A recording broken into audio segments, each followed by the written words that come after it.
a countdown for it. Oh, actually, it has started. The Hangout on Air is now live. So this is Dr. Mary Jo Bulbrook, located in Durham, North Carolina, speaking with Michelle Greenwell in Cape Breton in Canada. And we are working on her one of her assignments connected to the course Complementary and Alternative Medicine 661. It's called CAM Self-Care, and it is a 3-credit-hour course, and one of the assignments is dealing with the theory and practice of self-care. And the paper that she presented included descriptions from the textbook of Dr. Christina Ross and myself, Dr. Mary Jo Bulbrook. So what I'm going to do is to now turn it over to Michelle to discuss the work of Chris Ross and the book that you read that she wrote on etiology, and the material that I sent you on self-care. And so you can start with what it was like for you going through that material. And we do have a, well, the assignment was for a 7 to 10 page written paper on it. And I don't know exactly the number because we don't have pages on it.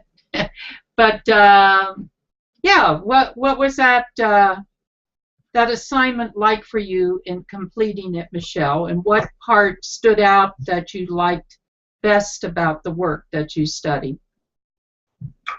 Okay, I'll start with the etiology book. Just because when I was working through Christina's work, it just solidified everything succinctly. So where I've been studying lots of different courses, been working on different things, working in different modalities, she laid everything out so nicely and linked everything together to show how it works together and how it becomes a complement to the medical model that we do have. And I think that's what stood out the most. So I kind of devoured that one pretty quick just because of how exciting it was to finally find that link. And then when I got to your book, that one was really exciting to go through because I had been working a lot with the meridians and some with the chakras, a little bit with the auric field, but not with as much detail as what you outlined in your book.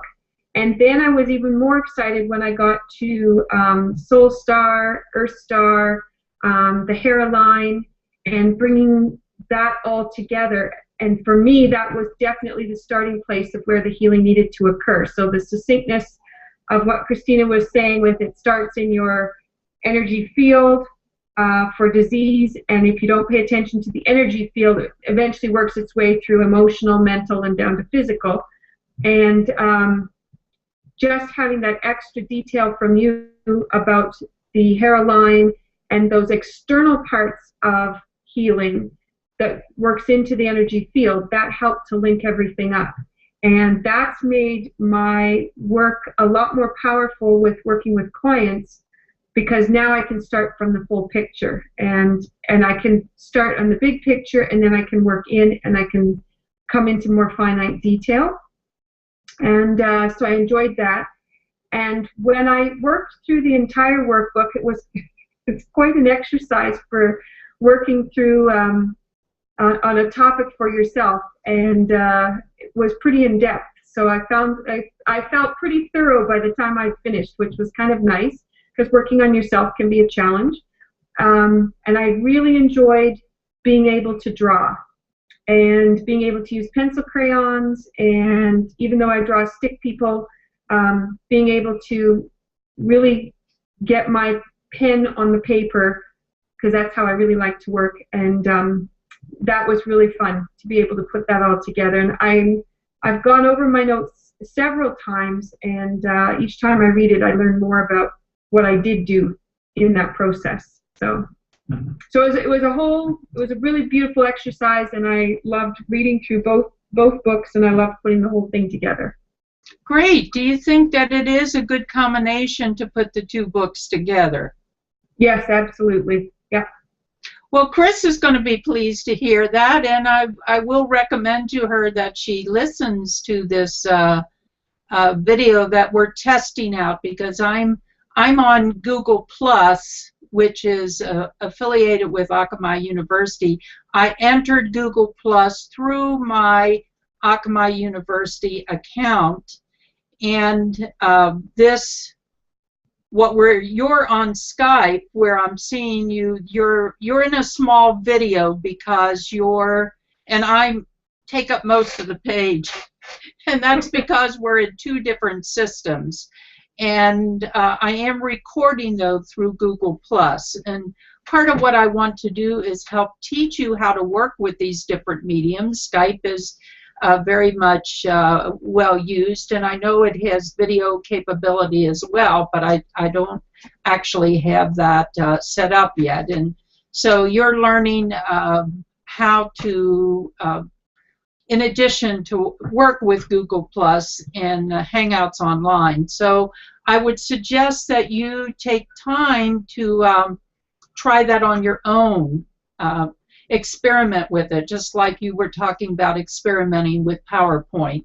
So you go to Google Plus Hangouts Online, and then they'll invite you to download the icon, just like I did. And if you begin to play with it, then you'll understand what I'm talking about, because we were going to do screen share, and I was going to show you how to do that. But because we're in two operating systems, I don't think I can show that to you. But anyway, we did want to go ahead and test it out so that we can see what this recording will look like, and have a beginning attempt with learning about these different systems. And you know, I'm pleased that Dr. Christina Ross is a recent graduate from Akamai University, and she did her research for her doctoral work. And the book she actually wrote during the time of her studies as well. And of course, she integrated the totality of the things she was interested in. And one of her personal goals was working in the healthcare system, because she didn't come from a healthcare background in the beginning. And so the level where she is just really amazing. And so I'm pleased that you are able. There's a huge number of references in her book that you can go back and see the original sources where she got some of her ideas from, and they serve as a foundation of what her future is going to be. She's probably similar in age to where you are as well, and so it's intriguing to see what people who are standing like on their life career at this point, and then taking it to the next level. And that's what I see you're doing, because I know part of your goal is to take some of the material you've been teaching and practicing and working with, and taking that to the next level as well. At least, you know, that was some of the original conversation we had. The comments I want to make about the HAR line, and again, this course material was originally taught in a I taught it as one-day courses. So clearing the self, healing wounds, changing limiting beliefs, changing relationships energetically, and changing family energy patterns that are part of the content of that book are taught as one-day courses. Each one of those are taught as one-day courses when they were live workshops. So I moved from using that material to develop practitioners to saying people need to learn how to take care of themselves. And if they take this material through their own lives, in addition to working with clients, they will really begin to understand what the process is like. And the comments you made about the drawing, I don't know if you have any of your drawings available, but that would be one of the things that I'd like to, that you said you really enjoyed working with it, that I could look at the drawing that you did and give you additional input. And that is a skill that can develop over time, and just use drawings in and of themselves to help people change their lives.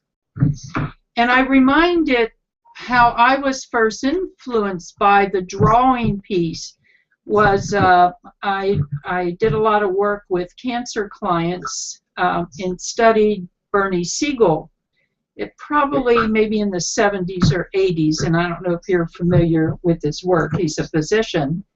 Yeah. And he started talking about that clients knew where they were in their state of illness. And so part of what we're doing is attempting to help clients become aware and take responsibility for what's going on in their lives, and that whatever level of health or illness they are, at some level they understand what they need. And so I watched how he started incorporating drawings in helping his clients, and I saw what a big difference that made for them. And then I thought, well, I'm going to start using that in my classes as well. And I am a psychiatric mental health nurse, and you can hear from the titles of that content, which is different how Touch for Health puts their material together. You know, Touch for Health, I think they go by levels still. Is that not correct? Yes. Yeah. And Healing Touch does that as well. Healing Touch level 1, level 2, level 3. As contrasted, the levels of my training program are clearing the self, healing wounds, changing limiting beliefs, changing relationships energetically, and changing family energy patterns. So that then that becomes a clear topography of what we're focusing on. So you're having trouble with your spouse or your sister or your mother or your dad or a coworker, you can begin to look at the relationship level. And you can either look at it from the personal point of view, how does this relationship affect me, or you can look at it as a dynamic between you and the other person. That's another way of looking at it. And I'll just give you one example of doing the drawings. One day I was having a really hard time with a relationship in my life, and I had just finished teaching a course. And I had to go to a doctor's appointment. I was in the waiting room, and I thought, oh, I know, why don't I practice what I preach? I'll do a drawing of this relationship that I'm having trouble with. So I drew a picture of it, and I looked at that picture, and I go, that really says what the problem is. And I drew a big picture of a heart, and hands were reaching out towards a person that I was connected to. The person was on the other side smoking a cigarette and looking in a different direction, and I had a bleeding heart. And I go, oh yeah, that clearly typifies what's going on. And I got so angry at myself that I could clearly see what the picture was. So I threw the paper down. I thought, I can't look at this anymore. And so the next day when I woke up and I was more rational, I looked at that and I go, well, okay, how can I change things from the drawing? Okay, well, you know, I'm looking towards this person, and maybe I need to look in another direction. If I look in another direction, there may be something better that comes along that I'll never see if I only look in this direction. So the first thing I did was take the hands and put him down and looked in a different direction. And the next thing, oh yes, and there was a cloud that was raining down on this heart. I said, oh yeah, that's true. I'm being rained on by all kinds of things. And I said, well, what protects you from the rain? Well, an umbrella. So then I put an umbrella in the picture. And I go, yeah, that'll help protect me from that rain. And then I wrote down all the things that were going on that were a problem in my life at that time. So then I go, well, what does the umbrella stand for? And I go, well, the umbrella are my friends. They're the people who support me. They help me to feel good and feel nurtured and connected.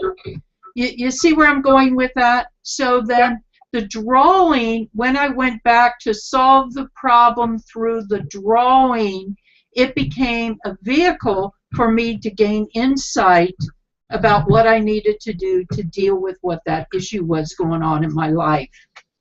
And that's a very different approach from psychotherapy at the time. And I am trained as a psychotherapist.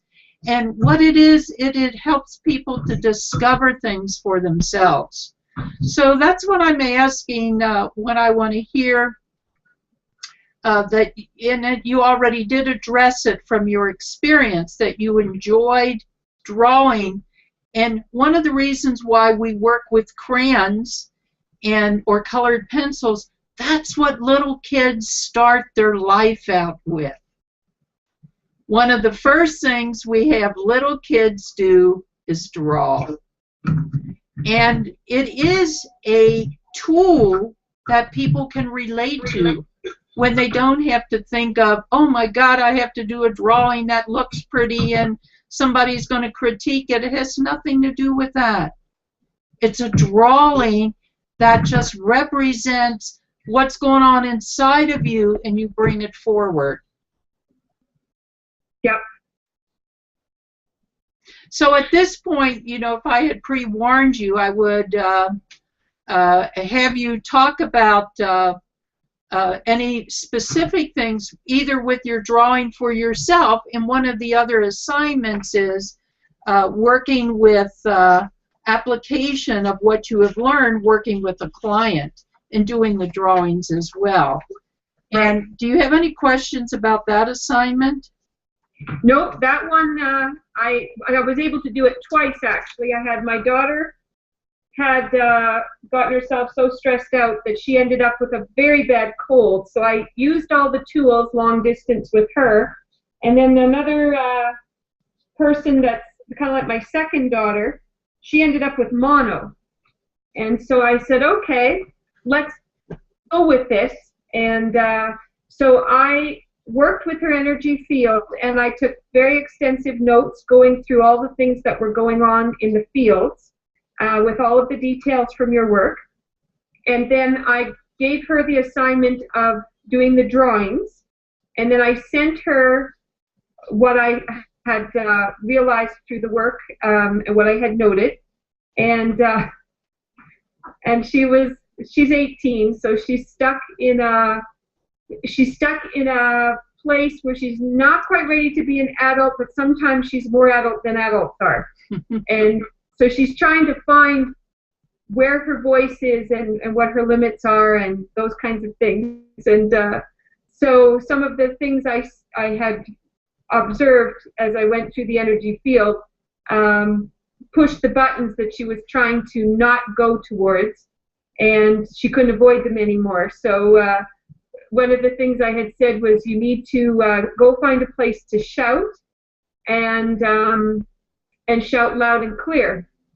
And so she had sat down to do her first drawing of the position she was in, and she got so angry she couldn't do the drawing, so she opened the bedroom door and then blasted her mom with all of the things that she'd been holding back, and kind of let the tirade out, and then she went back into the bedroom to say, okay, now I think I can face the picture. So I thought that was a very interesting way for it to come about, because I hadn't anticipated that much anger into just putting a drawing onto a piece of paper. So it was a very good learning experience for me to be ready for what other people might do.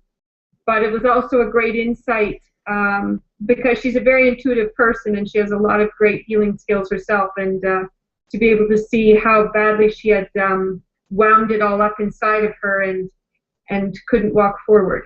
So, well, this is what what is important of making this work come alive. And so I'm hearing it came alive for you, both as you did it for yourself, then as you began to apply it to clients, have them look at their own self-care needs, and then as they can begin to see, well, I can continue to use this as a tool, and to understand that's how we keep ourselves wound up and stay in stress. Yeah. Yeah. So very good examples and good learning off of both working with my daughter and then working with this other girl.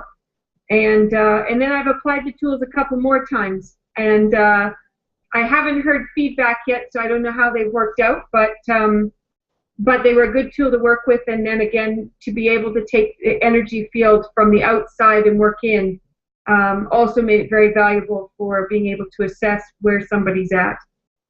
And it ties in beautifully with the therapeutic touch work that I've been doing over the last year. And with my schedule just clearing up from teaching, I've been able to attend the practice sessions for therapeutic touch. And so to be able to take this material now and apply it back while I'm doing the practice sessions is also valuable, because it's more than what we have in therapeutic touch, but still the opportunity to be able to do that.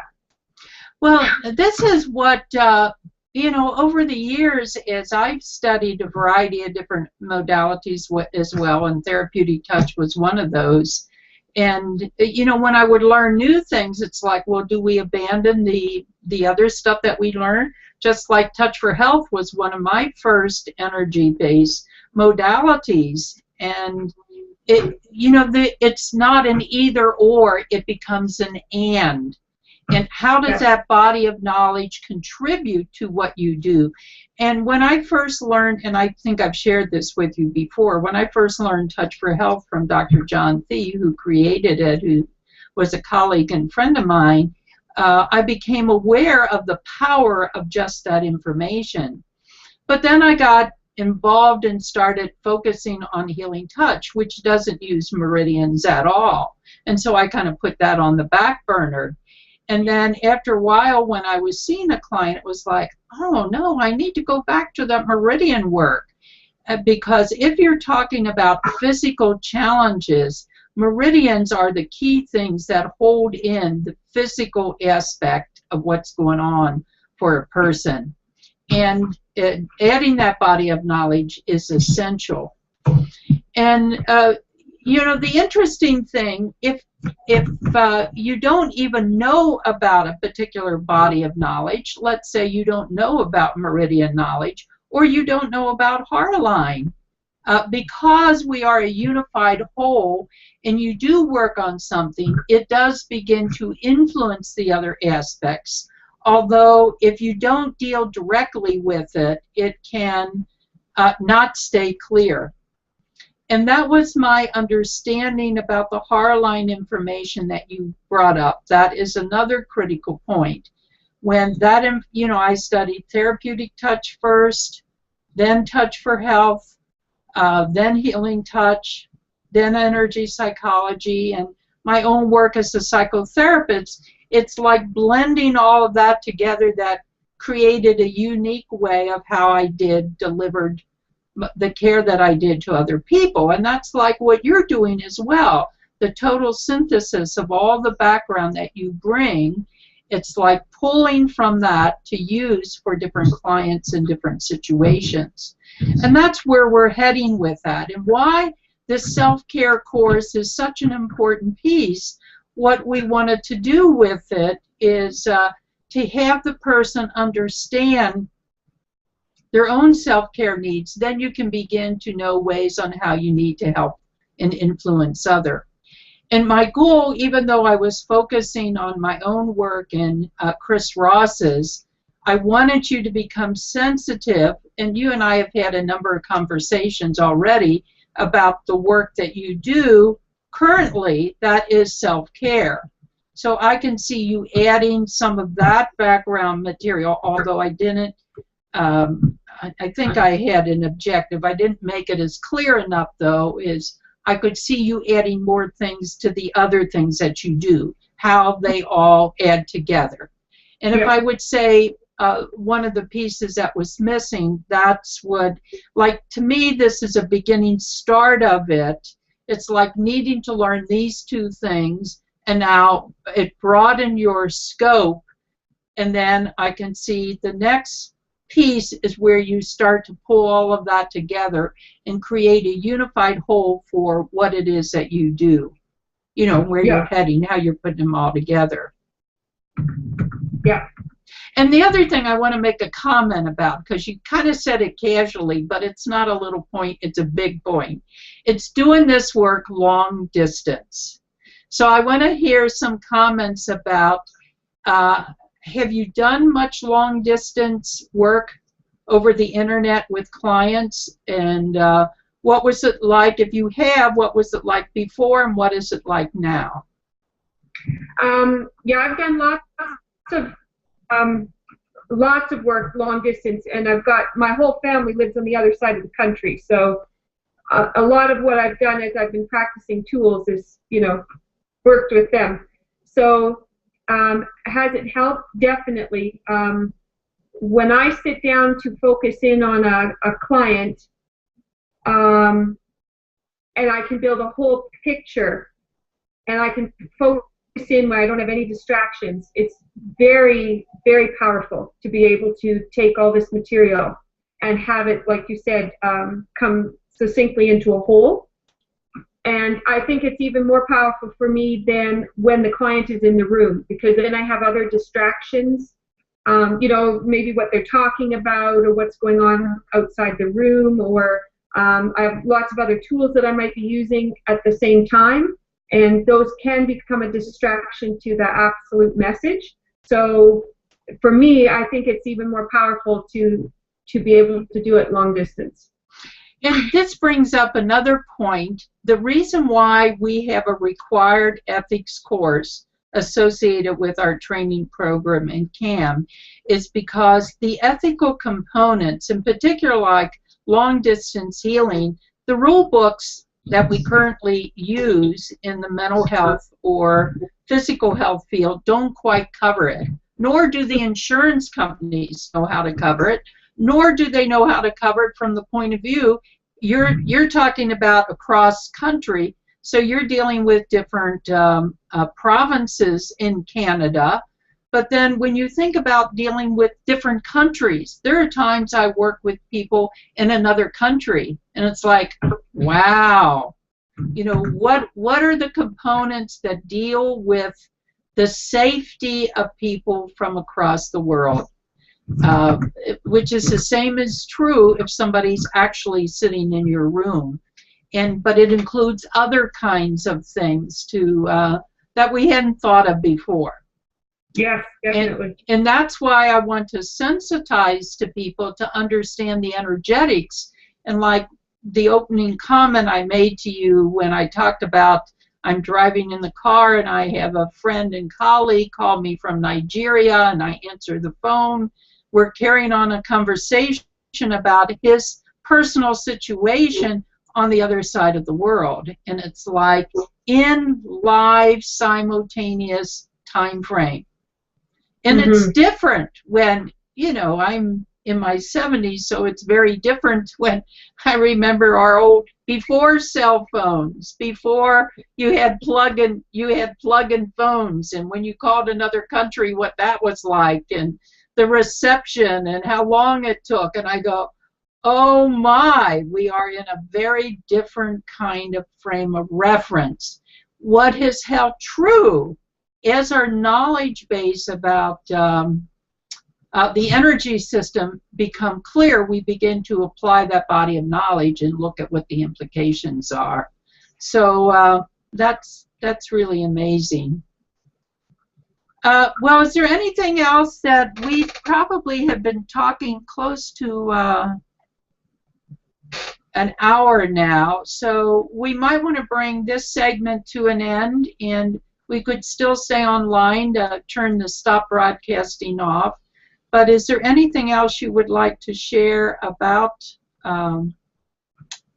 your paper? The one thing I did comment about is I think you have a really good foundation with it, and I think you could take this and use it as a basis for a publication for yourself, a professional publication.